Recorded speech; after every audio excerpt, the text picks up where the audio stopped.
PTV4. Good morning po, Yusek. The President inspected the Cabagan Santa Maria Bridge po at nasabi nga po na may flaw.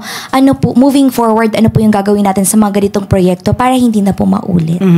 Unang-una po, nabanggit na po ni Pangulo, binisita niya po, na nagkaroon po talaga ng problema sa design.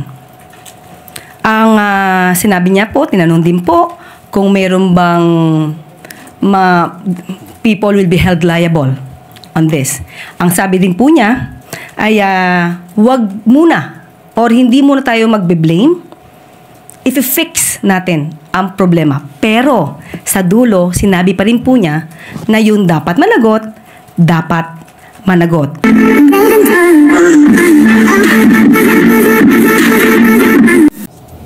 Magandang umaga, Malacanang Press Corps. Welcome sa ating press briefing ngayong araw, March 6. Good news ngayong Thursday. Pinirmahan na ng ating mahal na Pangulo ang Republic Act No. 12124 o ang Tertiary Education Equivalency and Accreditation Program Act or ang tinatawag nating ETAP Act noong Lunes. Dahil dito, binigyan ng kapangyarihan ang Commission on Higher Education o CHED bilang lead agency na maggagawad ng equivalent college degrees sa mga working professional na hindi na kinakailangan dumaan sa tradisyonal na paraan ng pag-aaral. Sa pag-institutionalize ng ETAP program bilang batas, mas mapapatatag ang standards, monitoring at implementasyon ng ETAP program sa buong bansa. At isa pang magandang balita, noong March 4, ipiniresenta sa Pangulo ang EDCOM 2 Year 2 Report. Kabilang sa mga natukoy na hamon sa early childhood development and learning ay ang limitadong access sa early childhood care development centers. Nabanggit dito na may 229 low-income class na mga local government units ang nananatiling walang child development center. Dagdag pa rito, nabanggit din na kakailanganin ng 700 milyong funding requirement para suportahan ang pagpapatayo ng CDC sa mga nasabing low-income LGU. Upang mapabilis na matugunan ang pangangailangan para sa child development centers ng 229 identified low-income LGUs, inutusan ni Pangulong Bongbong Marcos ang Department of Budget and Management o DBM na maglaan ng pondo para dito. Alinsunod sa direktiba ng Pangulo, inaprubahan ng DBM ang paglalaan ng 700 milyong peso allocation mula sa fiscal year 2025 Local Government Support Fund upang mabigyan ang 229 low-income LGUs ng kinakailangang pondo para mapabilis ang pagpapagawa ng basic child service facilities. Nakipag-ugnayan po ang DBM sa Department of Education, Department of Interior and Local Government, at Department of Health para matiyak na maipapatupad ang direktiba ng Pangulo. Ngayon po ay handa na po tayo tumugon sa inyong mga katanungan. First question, Alvin Baltazar, Radyo Pilipinas. Undersecretary, magandang umaga po. Good morning. Since napag-uusapan natin yung tungkol sa labor, nabanggit nyo kanina may mga investors pa na pwedeng pumasok. Meron po tayong figures kung ilan yung mga paparating pang mga investment na darating sa bansa. Ibibigay ko po sa inyo yan kapag ka po nasa akin na po ang papel at hihingin ko po kaagad-agad para po maibigay natin kung ang mga figures na itong ating kinakailangan maipakita tungkol sa mga investors na pumasok at papasok. Yung sa kahapon, nagpresenta yung Clark Development Corporation. Nag-announce sila ng more than 2,000 job openings. Yes po. Kung di ako nagkakamali, noong November 2024, yung unemployment rate natin ay nasa 3.6%. Dahil sa mga job openings na yon at paparating pang mga investment, do we expect na mas bababa pa yung unemployment rate sa Pilipinas? Yes po. Katulad po na ating binanggit ngayon, tumaas po siya. Ang employment rate po natin ay tumaas kumpara po sa nakaraang taon. So, syempre po, kasama na rin po yung mga seasonal workers po dyan Pero yun nga po ang good news natin, tumataas po ang ating employment rate. Thank you po, sir. Thank you. Rachel Bayan, Radyo Pilipinas. Good morning po, Yusek. On the Republic Act 12124, sino po kayo yung pinaka magbe-benefit doon sa law and how will that law further advance the economy po? Yes. Actually po, dahil nga po, di ba, mas kailangan po talaga ng mga workers. Mas pinagmamalaki po nila kapag sila po may diploma. So ito po yung tugon. Dahil yung mga ibang kababayan po natin, hindi man po ito nakapagtapos ng kolehiyo, pero yung experience po nila ay talagang masasabi nating eksperto sila sa kanilang larangan. Dito po papasok yung ETAP law. Ito naman po ay nagaganap na sa ibang mga kolehiyo. Pero since in-institutionalize na po natin, mas mapapatatag po natin kung ano pa yung mga guidelines, mga standards, paano natin ito ma-monitor. So, ang mag-benepisyo po rito ay yung mga high school graduates, yung mga hindi po nakapagtapos ng kolehiyo, pero may mga experience na po sa larangan ng kanilang trabaho. Before we move on, do you have more questions on ETIAP, child development here, and labor force? Other issues? Ana Badjo, GMA News Online. Morning, ma'am. Morning. May we just get confirmation on the reported resignation of the ICT Secretary Ivan Uy? Actually, kagabi ko pa po yan itinatanong, pero as of the moment, wala pa po tayong update. Kung siya man po ay nag-resign, kung meron pong letter, siyang ipinadala na po, kailangan pa po itong ma-accept ng ating Pangulo. So far, wala pa po tayong update. Okay, ma'am. Ma'am, may we get update na lang din po kung merong update sa evaluation sa cabinet members, ma'am? Sa ngayon po, wala pa rin po. So far, wala pa rin po. Pag meron na po at hindi tayo mag-violate sa anumang rules at batas, ibibigay po namin agad sa inyo.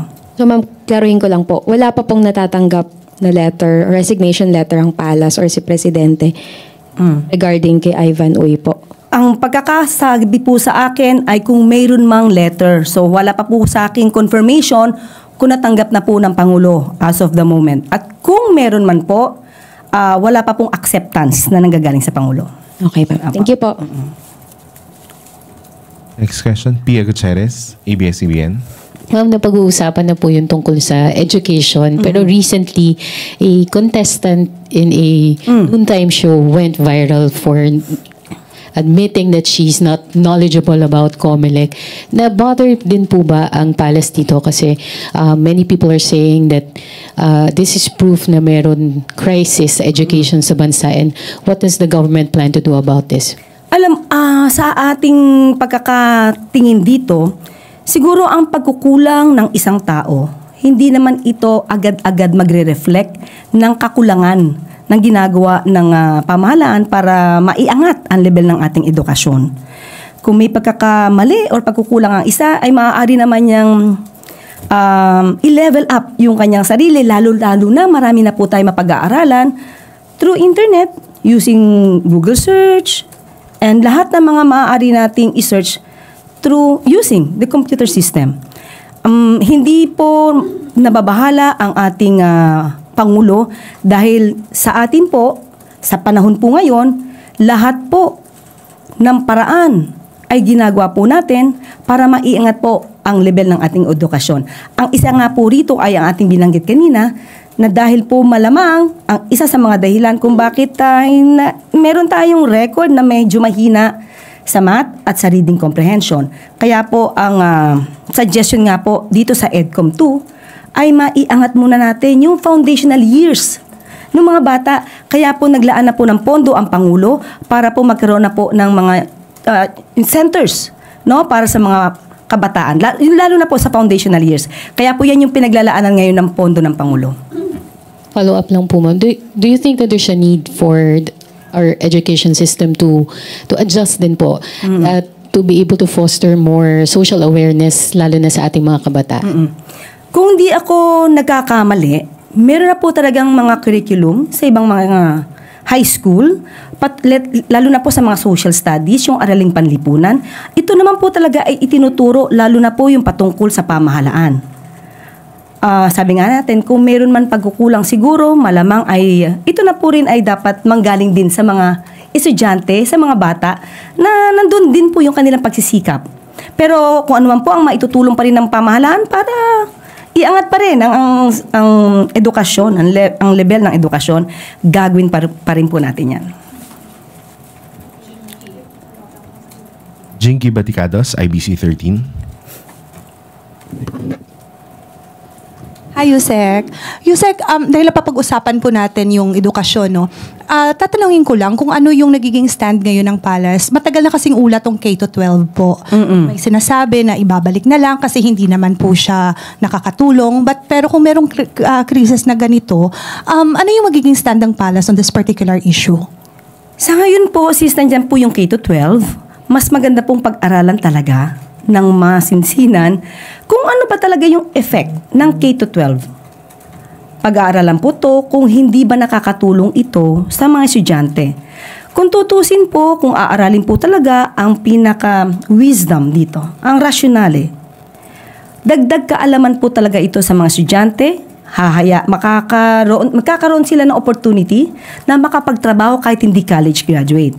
Siguro po ang mas maganda lamang po rito paigtingin ang pagtuturo, yung kahusayan doon sa grade 11 at grade 12 para po ma-prepare ang mga estudyante kung sila man ay magtatrabaho na.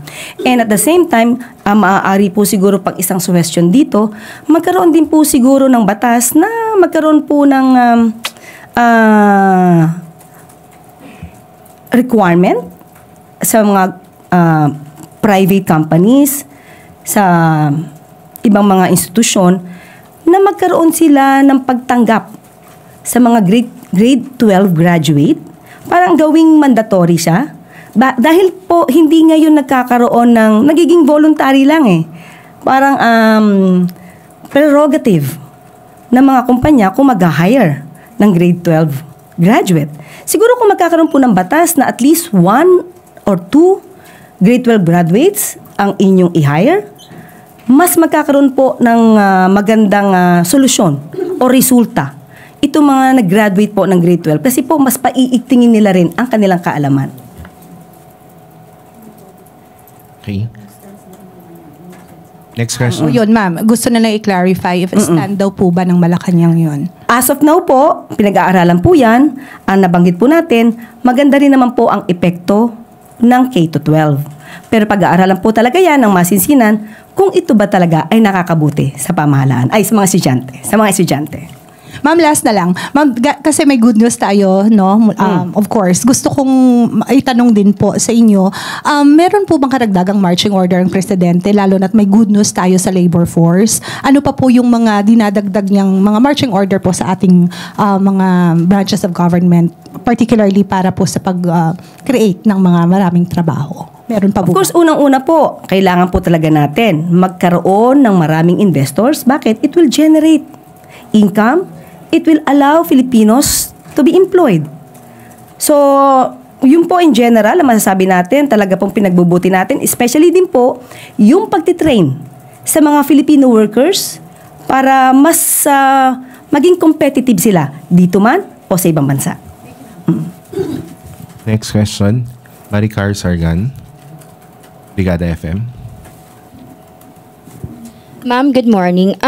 Si Senate President Escudero, binanggit niya po na aside from Pogo ban, bukas po ba yung palasyo regarding naman sa Pigo ban or Philippine Inland Gaming? Kasi ang binabanggit niya po ay mas biktima daw po yung mga Pilipino dito sa online o sa local online gambling.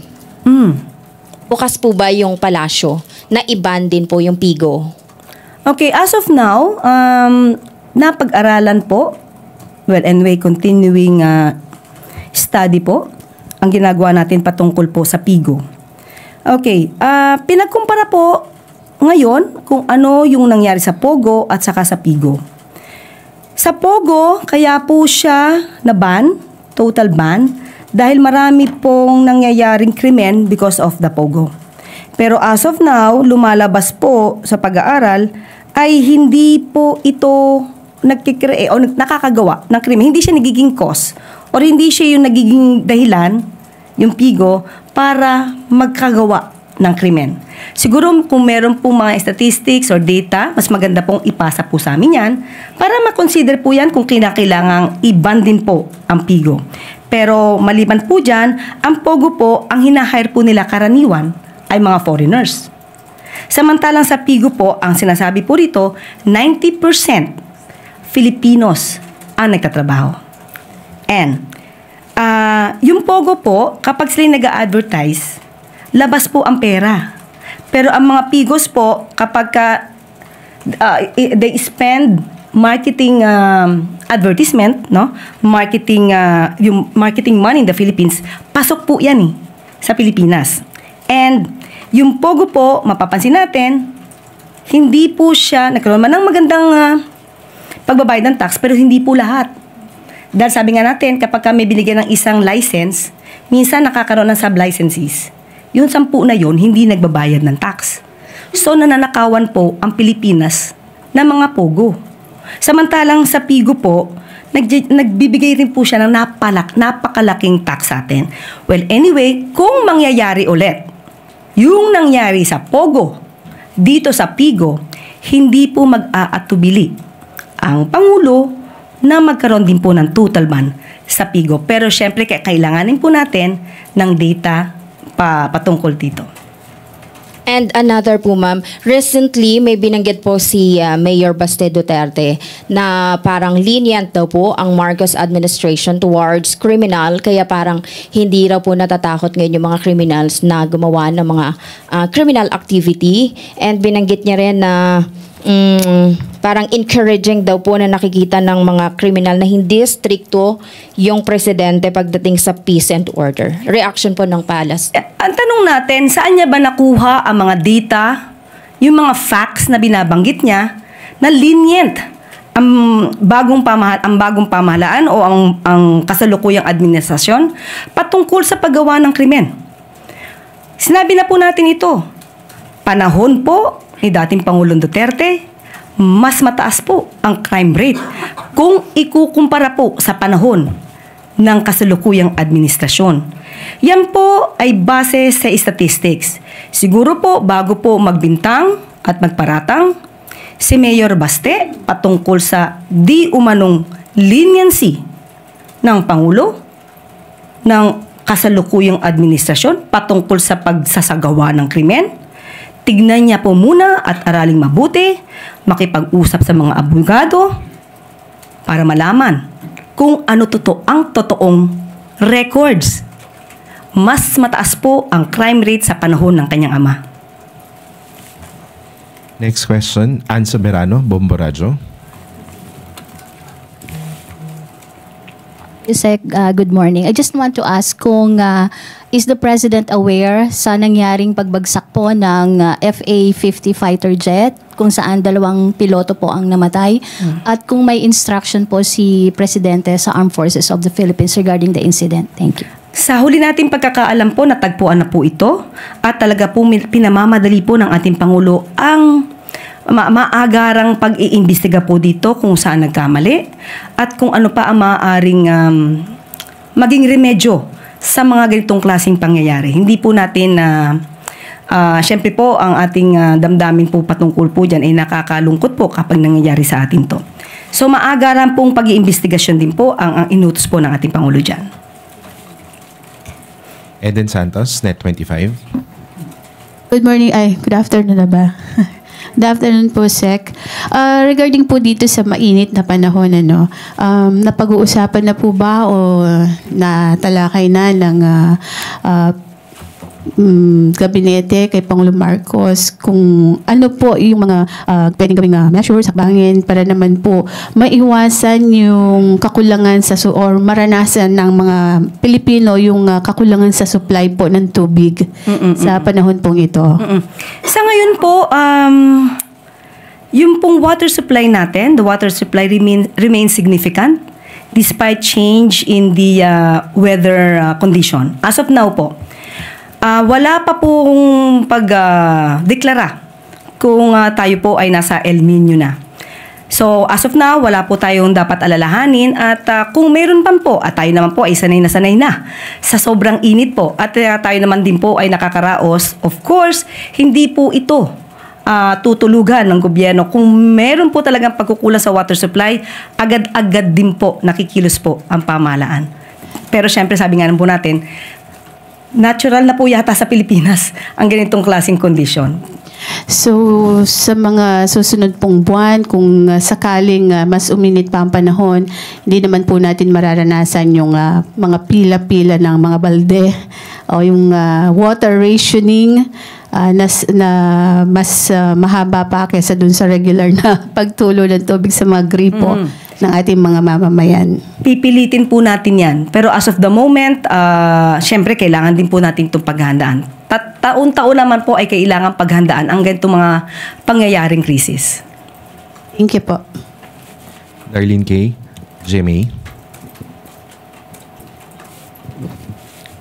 Morning po. Morning. How is the government preparing for possible or impending effects ng US trade war against Mexico, Canada, and China? Yan pong mga ganito pong issue ay ibinibigay po namin sa DFA kung ano man po ang maaaring tugon, especially it concerns foreign policy po.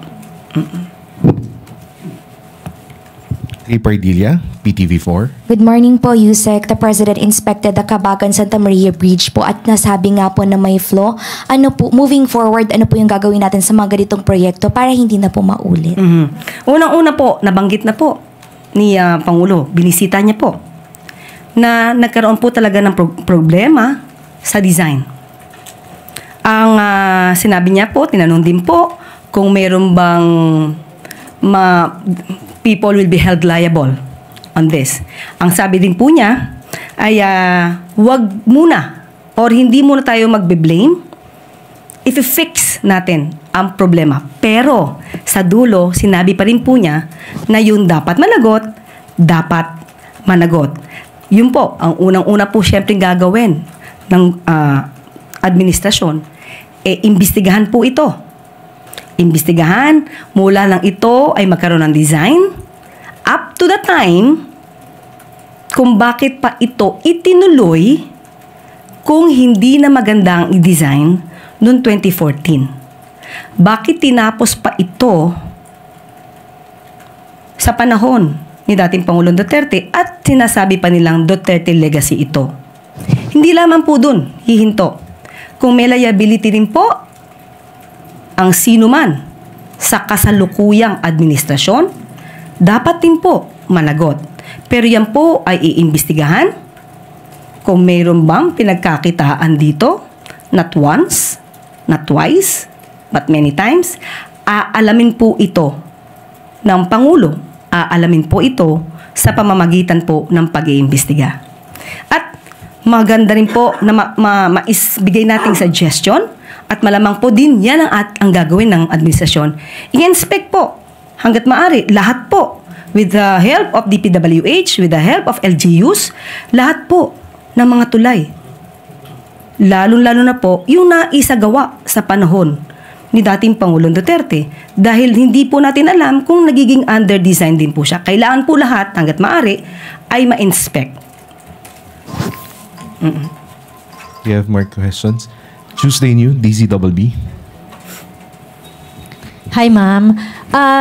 Last time, ang nabanggit nyo sa amin ay ipinatawag ni Pangulong Marcos, si PNP Chief, General Romel Marbil. Pwede nyo bang ma-share kung ano po yung kanilang napag-usapan? Yun ba ay tungkol doon sa nangyaring kidnapping rescue sa bata? And supposedly, napagsabihan ba siya ni Presidente doon sa paglabag sa EDSA busway? Totoo po, kino-confirm po natin na sila po ay nagkaroon ng meeting. Nagkataon lamang po na yun ay private meeting at wala po tayo doon. So, kung ano man po ang kanila napag-usapan, ay wala po tayong i-reveal or ma-i-divulge sa kasalukuyan. Ira Panganiban, DZRJ. Ma'am, good afternoon. Tama, afternoon na.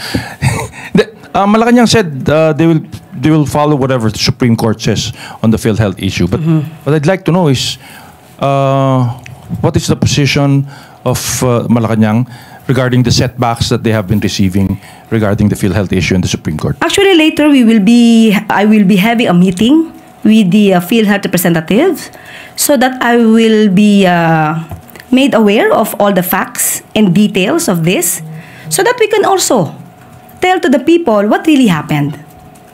So we have to explain to the Filipino people what really happened. Is it illegal? Is it legal? Is it based on the law?